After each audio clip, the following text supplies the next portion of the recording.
There are places that hold on to memories like trees hold on to their rings. Our family's old lake house was one of them. It wasn't a grand place, just a rambling two-story cabin of dark wood and stone, crouched by the murky shore of Blackwood Lake. Every floorboard groan was a conversation with the past. Every musty closet held the faint, sweet smell of my grandmother's mothballs. We hadn't all been there together in over 20 years, not since the foundation of our family had cracked right down the middle. That crack had a name, Uncle Robert. This reunion, this awkward, forced gathering, was supposed to be the spackle over that crack. It was supposed to be a homecoming. The whole thing was my mother's idea, born from a late-night phone call a month prior. A scratchy voice on the other end. A man claiming to be her long-lost brother, Robert, who had stormed out of this very house 30 years ago, after a nuclear argument with my grandfather, and vanished from the face of the earth. We'd all assumed he was dead, but here he was, apparently wanting to make amends before it was too late. So the word went out. Cousins, aunts, uncles, everyone was to convene at the old lake house to welcome back the prodigal son. I drove up with my wife, Sarah, and our 10-year-old daughter, Chloe, as we pulled down the long gravel driveway. The familiar sight of the house, dark and imposing under the thick canopy of pines, sent a shiver down my spine that wasn't from the autumn chill. It felt less like a reunion and more like a wake. Inside, the atmosphere was thick with forced cheerfulness. My cousins and I exchanged stilted hugs while our parents buzzed around the kitchen, their voices a little too loud, their laughter a little too sharp. We were all performing a play called Normal, Happy Family. He arrived just as the sun began to bleed through the trees, casting long, eerie shadows across the lawn. A dusty sedan rumbled up the driveway, and a man got out. He was thinner than I expected, worn down to bone and gristle. His face was a roadmap of hard lines, his hair a thinning gray mess, but the eyes, they were a pale, washed-out blue, just like I remembered from the old photos. This was him. This was Uncle Robert. My mother was the first to reach him, throwing her arms around him in a sob. He just stood there, stiff and awkward, patting her back with a hand that looked more like a claw. One by one, the family greeted him, a receiving line of hesitant embraces and mumbled welcomes. When it was my turn, I looked into his face, searching for the fun-loving uncle my dad used to tell me stories about. I found nothing. His eyes were flat, vacant, like looking into two empty rooms. "Good to see you, Alex," he said, his voice a dry rasp. He remembered my name. I guess that was something. The first few hours were a masterclass in social discomfort. We all sat in the cavernous living room, the stone fireplace crackling, trying to fill a 30-year silence with small talk. Robert sat in my grandfather's old wingback chair, nursing a single beer, offering little. He answered questions in clipped, vague sentences. Where had he been? Here and there. What did he do? This and that. It felt like interrogating a ghost. My daughter, Chloe, bless her innocent heart, was the only one unafraid to push. She sat on the floor near his chair, her eyes wide with curiosity. "Did you ever get married, Uncle Robert?" she asked. He flinched just slightly. "No, never had the time. Did you ever get a dog?" "Dad said you always wanted a German shepherd named King." His eyes darted around the room before settling on her. "Dogs are a lot of work," he mumbled, and took a long swallow of his beer. That was the first red flag. My dad's stories were specific. Robert had been obsessed with getting that dog. It was more than a want. It was a plan. Later, as we were setting the table for dinner, I mentioned it to my dad. He seemed weirded out when Chloe asked about the dog, I said, keeping my voice low. My dad just sighed, clapping a hand on my shoulder. Son, it's been 30 years. A hard 30 years, by the looks of him. People change. Memories fade. Just give him a break. For your mother, I let it go. He was right. Who was I to judge a man for what 3 decades in the wilderness had done to him? But the feeling didn't go away. It was like a splinter in my mind. Throughout dinner, I watched him. I watched the way he held his fork, the way he looked at the food like he'd never seen a pot roast before.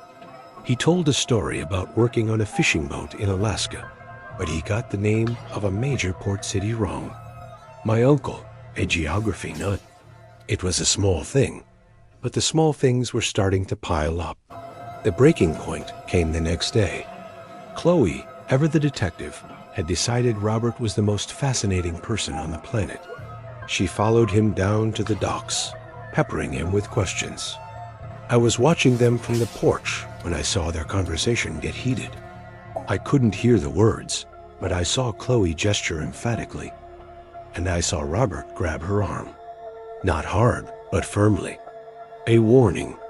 Chloe wrenched her arm away and ran back towards the house, tears welling in her eyes. Robert stood on the dock, his back to me, his shoulders rigid with anger. He's mean, Chloe sobbed when she reached me.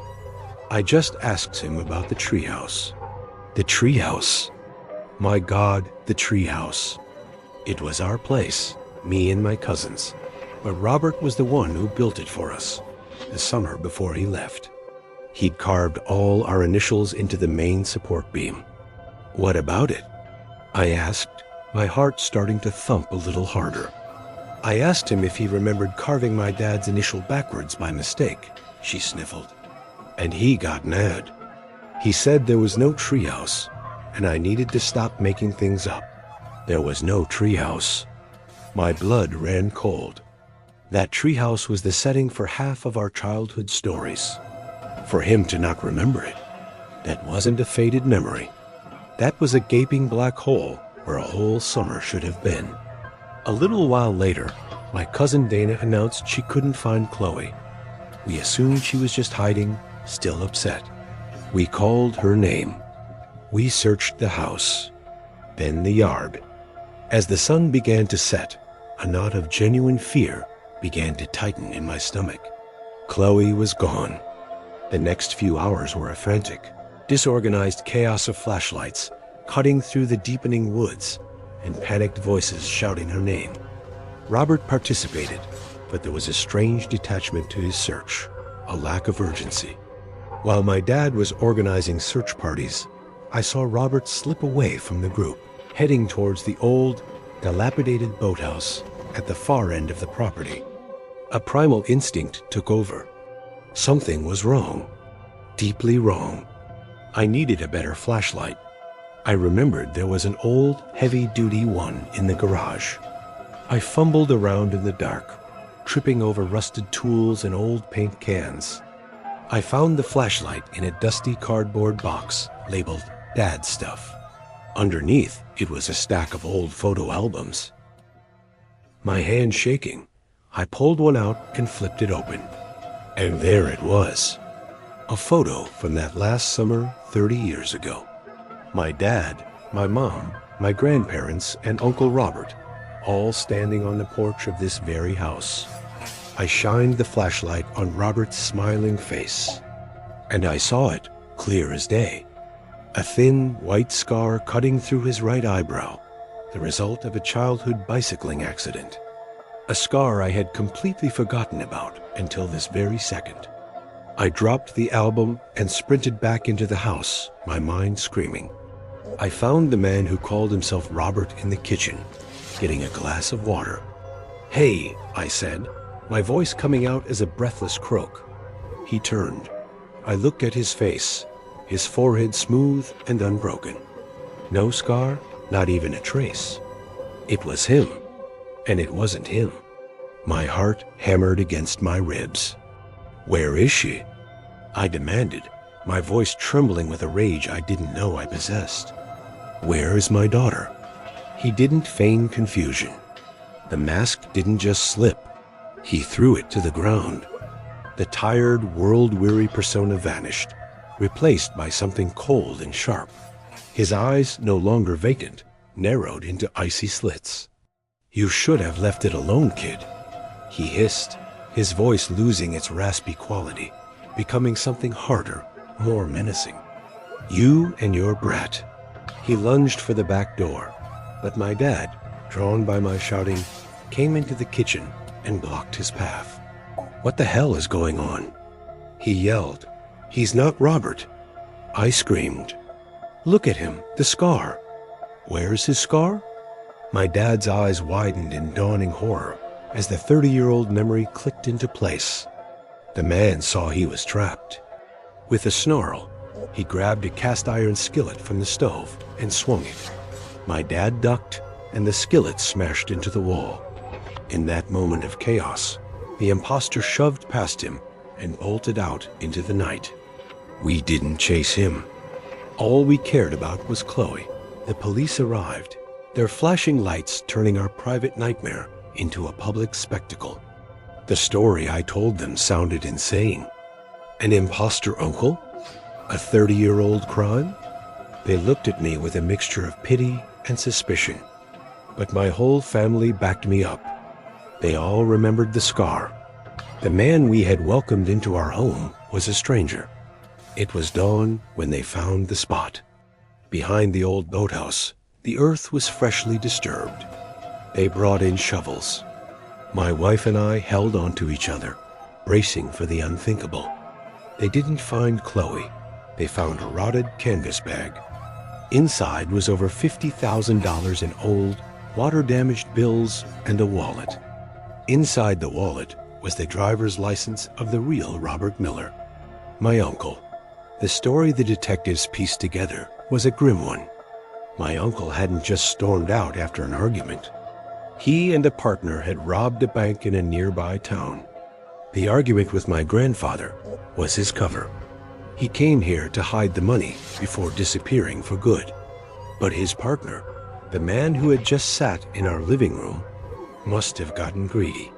He killed my uncle, buried him and the money somewhere out here in these woods, and vanished. For 30 years, he let the heat die down until he thought it was safe to come back for his prize, using my uncle's identity as his key to get onto the property.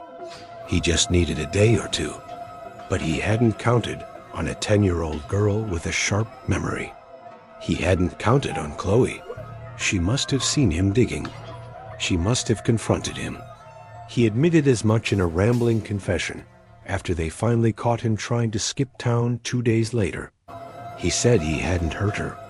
He swore he'd just scared her off, tied her to a tree deep in the woods to keep her quiet while he made his getaway.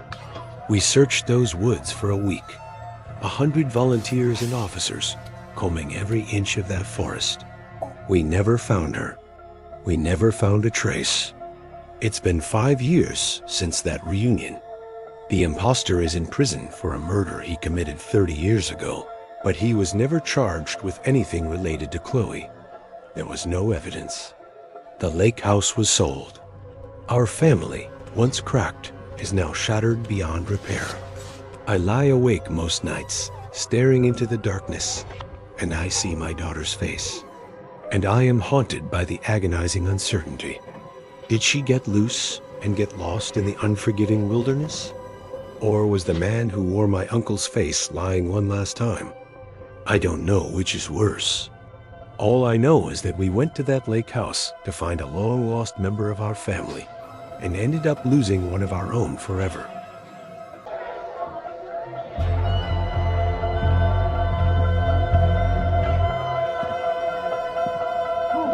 The first time I saw Sparrow Creek, I thought I'd stepped into a painting.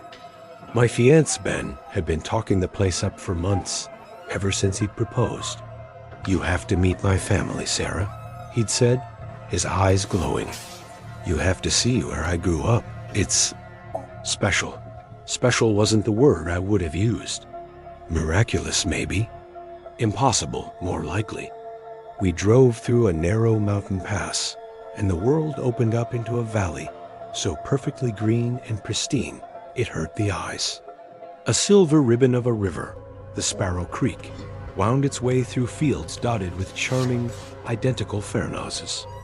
It was a self-contained world, beautiful and remote, and as we drove deeper in, I felt the unsettling sensation of the outside world, my world ceasing to exist.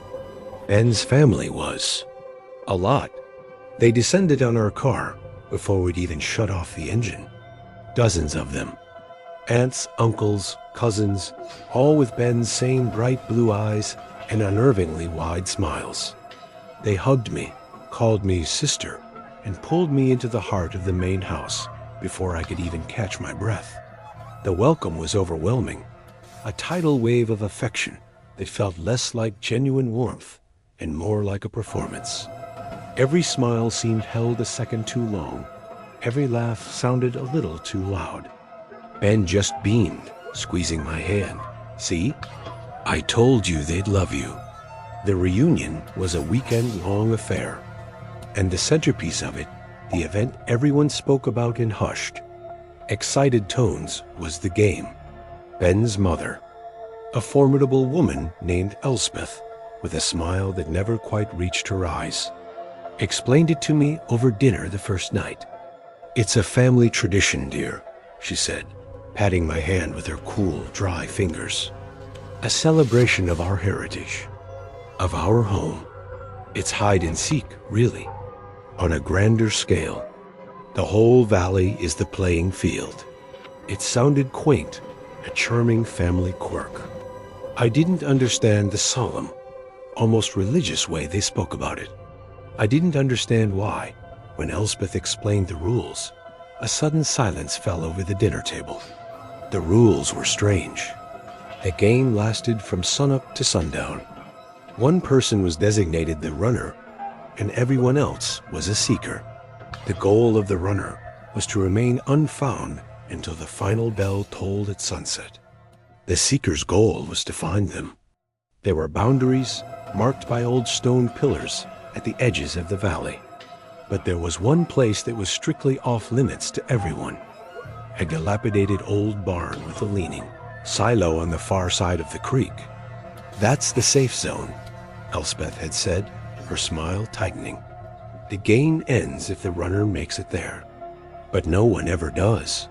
The way she said it sent a little chill down my spine. I was relieved to learn that, as a guest, I was just an observer.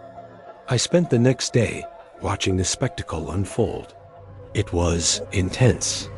The family moved with a practiced, almost military precision, using hand signals and bird calls to communicate across the fields. They were not playing. They were hunting. I saw a cousin, maybe 16 years old, designated as the runner. He was fast and clever, but there was a look of genuine, gut-wrenching terror on his face that seemed completely out of place for a simple game. By midday, they had him cornered in a copse of trees. The triumphant shouts that went up were primal and unsettling. I felt sick to my stomach. That evening, I found Ben down by the creek, skipping stones across the water. Your family takes this game really seriously, I said, trying to sound casual. He shrugged, not looking at me. It's how we stay close. It teaches us the land. It teaches us strategy. He looked up at me then, and his expression was one I'd never seen before. A strange mix of pride and something else. Something calculating. Next year, you'll be family, he said. You'll get to play for real. The next morning, the final day of the reunion, the mood was different. It was heavier, more ceremonial. At breakfast, Elspeth stood up and announced that this year, in honor of Ben and I getting married, they were having a second, special round of the game. And, she said, her eyes locking onto mine, we would be honored if Sarah would be our runner. The room erupted in applause. I looked at Ben, expecting him to laugh and tell his mom to knock it off. But he was just smiling, that same wide, empty smile as everyone else. He leaned over and whispered, It's a huge honor, Sarah. It means they've accepted you. A cold dread washed over me. I tried to refuse, stammering that I didn't know the valley, that it wouldn't be fair. Elspeth's smile faltered for a fraction of a second. "Nonsense, dear," she said, her voice turning to steel wrapped in silk. "Ben will be your partner.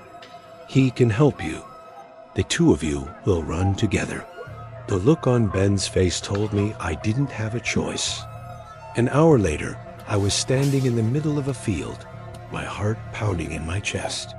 Ben gave me a quick, passionless kiss on the cheek. "Just stick with me," he said. "I know all the best hiding spots." A horn blew in the distance, a long, mournful sound that echoed through the valley. The game had begun. For the first few hours, it was almost fun. Ben led me through secret paths in the woods, along the underside of old bridges, into hollowed-out trees I never would have found on my own. It felt like we were a team. But as the sun climbed higher, the novelty wore off, replaced by a gnawing anxiety. The seekers were relentless. We'd catch glimpses of them, figures in the distance, always seeming to know which way we were headed. They were hurting us. We were hiding in a thicket of bushes near the creek when we saw two of Ben's younger cousins walk by. They were whispering intently. "She's not as fast as the last one of them said. "Ben's having to do all the work." The other one shushed him. "Doesn't matter. The harvest will be strong this year. New blood is always best." My blood turned to ice. New blood. The harvest. This wasn't a game. I confronted Ben as soon as they were gone. "What did they mean by that, Ben? The harvest? What is this?" He wouldn't look at me. He just kept staring out through the leaves, his jaw tight. "It's just family talk, Sarah. You wouldn't understand." But I was starting to understand all too well. All the forced smiles, the strange intensity, the off-limits barn. It was all connected. My chance came when we were crossing a shallow part of the creek. Ben stumbled on a loose rock, and I just ran. I didn't know where I was going. I just knew I had to get away from him. I could hear him shouting my name, his voice a mixture of anger and panic. I scrambled up the opposite bank and plunged into a section of woods I didn't recognize. I ran until my lungs burned and my legs felt like jelly. I finally collapsed behind a fallen log, sobbing. That's when I heard a twig snap behind me. I spun around to see a young woman, not much older than me. It was Leah, one of Ben's cousins, one of the few who hadn't seemed quite so manic. Her face was pale, her eyes filled with a mixture of fear and pity. "You have to get out of here," she whispered, her voice trembling. "They're not going to stop." "What is this, Leah? What is the game?" I begged. She glanced nervously over her shoulder before speaking.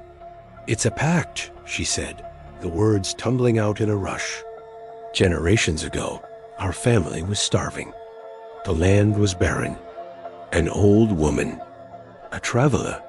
She taught the first family the ritual. A sacrifice, once every 7 years, keeps the valley prosperous. It keeps us safe. It keeps us hidden. My mind struggled to process her words. A sacrifice. So the person who gets caught. I trailed off, unable to finish. Leah just nodded, her eyes welling with tears. They take them to the barn. The game is just... It's how they choose. It's how they make it feel right. The full, monstrous truth hit me with the force of a physical blow. "Ben's last girlfriend," I whispered, remembering a vague story about a girl from college who had come to the reunion 7 years ago, and they'd had a bad breakup. Did she lose the game? Leah couldn't meet my eyes. That was all the answer I needed. Ben hadn't brought me here to meet his family. He'd brought me here to be the next sacrifice. My status as an outsider, someone with no connections, someone who wouldn't be missed right away. made me the perfect candidate. "They're coming," Leah said, grabbing my arm. "The sun is starting to set. They'll get more desperate. You can't outrun them all. But they never guard the pass. They don't think anyone is stupid enough to run for the outside world. Go, now." And I ran. I ran for my life. The sounds of the hunt grew louder behind me, a chorus of whoops and calls. They knew I was off script. The game had become a real chase. I burst out of the woods and saw the narrow road leading up to the mountain pass. It was my only hope. As I sprinted up the asphalt, I risked a look back. The entire family was there, spilling out of the tree line at the bottom of the hill. They stood there, motionless, watching me. Ben was at the front, his face a mask of cold fury. They weren't chasing anymore. They were letting me go. Or so I thought. I made it to the highway. I flagged down a logging truck, a hysterical, sobbing mess. The driver, a kind man with a weathered face, took me to the nearest town, to the police station. I told them everything. The valley, the game, the sacrifice. They wrote it all down. They looked at me with sympathetic, disbelieving eyes. A detective went to Sparrow Creek. He came back the next day. He'd spoken with the family. They were all very concerned, he said. They told him their future daughter-in-law had suffered some sort of psychotic break during a family game of hide-and-seek and had run off. They were just so worried about me. There was no proof, no evidence, just the rambling story of a hysterical woman against the calm, rational word of an entire town. I never went back for my things. I moved 3 states away. I changed my name, but I know they're still there, in that perfect green valley. I know that in a few years, the time will come to play the game again. And I know that somewhere out there, Ben is telling a new girl about his special, loving family, and how he just can't wait for her to meet them.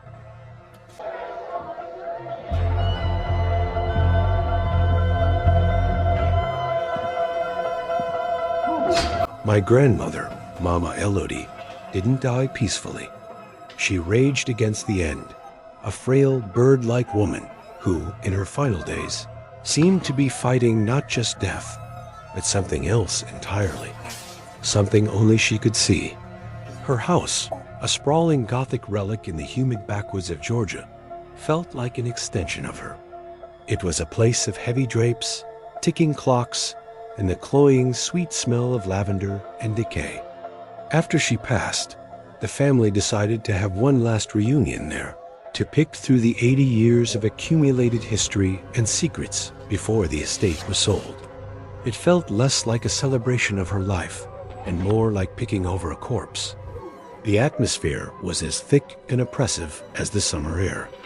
My mother and her siblings, my aunts and uncles, moved through the house like ghosts, their conversations hushed, their old resentments simmering just below the surface. The undisputed new matriarch was my great-aunt Margaret, my grandmother's younger sister. She was a severe woman with a spine of iron and eyes that judged and dismissed you in the same glance. She directed the proceedings with a cold efficiency, assigning rooms to be cleared, her voice cutting through the grief-stricken silence. I was tasked with the attic. I didn't mind. It was a way to escape the simmering tension downstairs. The air in the attic was hot and still, smelling of dust and dried paper.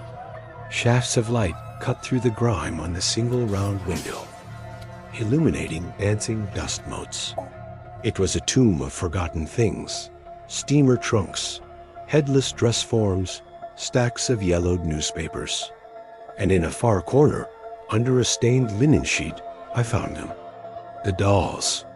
There were about a dozen of them, arranged on a small wooden bench. They were antique mourning dolls, exquisitely crafted from porcelain and wax. Each one was about 2 feet tall, dressed in intricate, hand-stitched Victorian clothing. Their glass eyes were disturbingly lifelike, seeming to follow me as I moved. But the creepiest part was the small brass plaque at the base of each doll's stand. Each one was engraved with a name and a set of dates. William Pembroke, 1887 to 1919. Annalise Pembroke, 1921 to 1922. Thomas Pembroke, 1945 to 1968. They were all names from our family tree, ancestors who had died young. It was a macabre little memorial.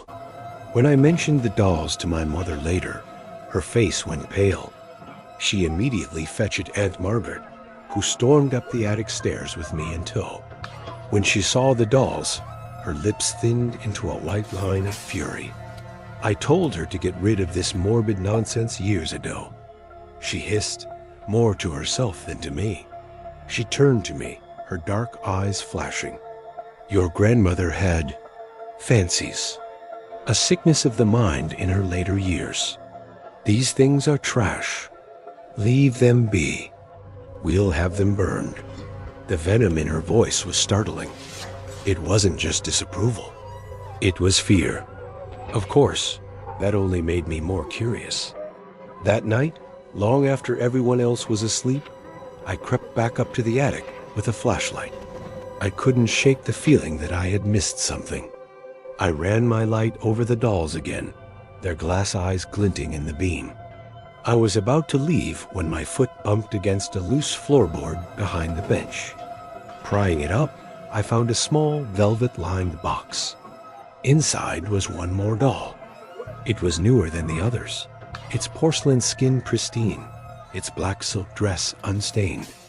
It was a perfect, beautiful, horrifying replica of me. My heart stopped, and then I saw the plaque. It had my name on it, Claire Pembroke, and below my name, a single freshly carved date, October 11th, 2025, today's date. A scream caught in my throat. I dropped the doll as if it had burned me. My hands trembling, I scrambled out of the attic, my mind reeling. It had to be a joke. A sick, cruel joke. But who would do this? And how? That night, I had the most vivid and terrifying nightmare of my life. I was paralyzed in my bed, the ornate guest room bed I was sleeping in, and my grandmother, Mama Illity, was standing over me. She wasn't the frail, dying woman I remembered. She was younger, stronger, her eyes burning with an intense light. She leaned down, her face inches from mine, and I could feel a tangible cold radiating from her. It's a heavy burden, she whispered, her voice a rustle of dry leaves. But the family needs a strong foundation. It's your turn to carry us, Claire. Don't fight it. I woke up gasping for air, drenched in a cold sweat, the feeling of her icy presence still lingering in the room. The next day, I was a wreck. I felt like I was being watched. Shadows in my peripheral vision seemed to twist into familiar shapes. I heard whispers on the edge of hearing. I tried to tell my mother about the doll, about the nightmare. She just looked at me with pity. Claire, you're exhausted. We all are. This house, it plays tricks on you.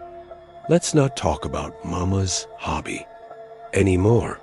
She was shutting me down just like Margaret. They were hiding something. I knew I wasn't crazy.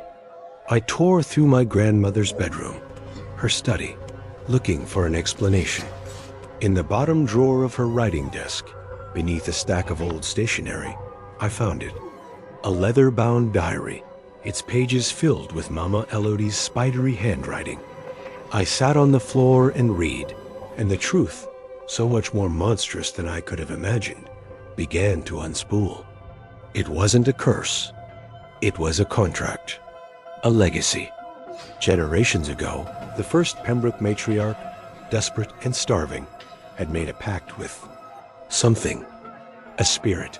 A familiar. An entity that attached itself to the strongest woman of the family line. In exchange for a host, a vessel to inhabit for a lifetime, it would ensure the family's prosperity, their health, their uncanny luck. But the entity was a parasite. It sustained the family by slowly, inexorably consuming the host. The mourning dolls weren't memorials. They were vessels, prepared for the transfer of the entity from one generation to the next. My grandmother wasn't going mad in her final days. She was being drained, hollowed out, and she was fighting the entity's desire to jump to its next host. The diary detailed the ritual. When a host grew too old and weak, a new one had to be chosen. The family would gather. The doll, an effigy of the chosen successor, would act as a bridge. My blood ran cold as I read the final entry, dated the week before she died. Margaret is strong, but her heart is too hard. She would be a cruel vessel. Claire is the one. She has my spirit, my sensitivity. She will be a worthy host. The family will guide her. They know what must be done. They weren't protecting me from a ghost. They were grooming me for a sacrifice. I slammed the diary shut, my heart hammering against my ribs. I had to get out. I ran downstairs, car keys in hand. The entire family was in the living room. It was like they were waiting for me. Aunt Margaret stood in front of the door, blocking my path. "Claire," she said, her voice calm and steady, devoid of all emotion. "It's time. Don't make this difficult. You're insane," I choked out, looking from one stony face to another. My mother wouldn't meet my eyes. My uncle took a step towards me. "It is an honor, Claire," he said softly. "Mama Elodie carried us for 50 years. Because of her, we have everything. Now, it's your turn to ensure the family continues." Panic gave me a surge of adrenaline. I feigned a move to the left, and when my uncle shifted to block me, I bolted right, towards the back of the house, towards the kitchen. I had to destroy the doll. The diary said the effigy was the key. I burst into the kitchen, snatched a heavy fireplace poker, and sprinted for the attic stairs. I could hear them behind me, their footsteps heavy on the old wood. I scrambled up into the oppressive heat of the attic and ran to the corner. I grabbed the doll with my name on it, the doll that looked just like me, and raised the poker. Aunt Margaret appeared in the doorway. "Don't you dare," she commanded, her voice like cracking ice. "You will ruin us all." I looked at her face, at the cold, hard certainty there, and I brought the poker down with all my strength. The doll's porcelain face shattered with a sickening crack, exploding into 100 tiny shards. A collective gasp came from the doorway. But more than that, I felt it. A sudden, violent rush of cold air swept through the attic, so powerful it blew the dust off every surface in a swirling cloud. It felt like something was being torn out of the very fabric of the house, a presence I hadn't even realized was there until it was gone. I shoved past my horrified, stunned family and ran.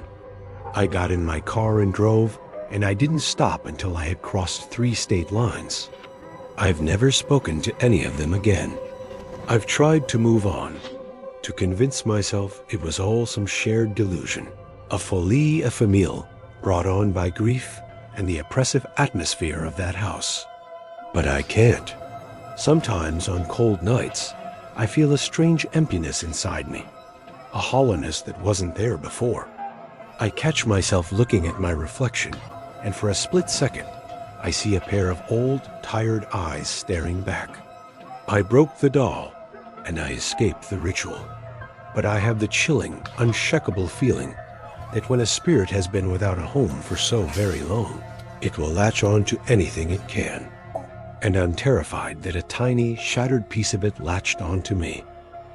And that's all for tonight. Remember, the most terrifying monsters are the ones that look just like us. The ones who might even live right next door. If these stories serve as a good reminder to trust your instincts, then show your support and like and subscribe. Hitting that bell means you'll get a warning before the next nightmare begins. Sleep well. if you can.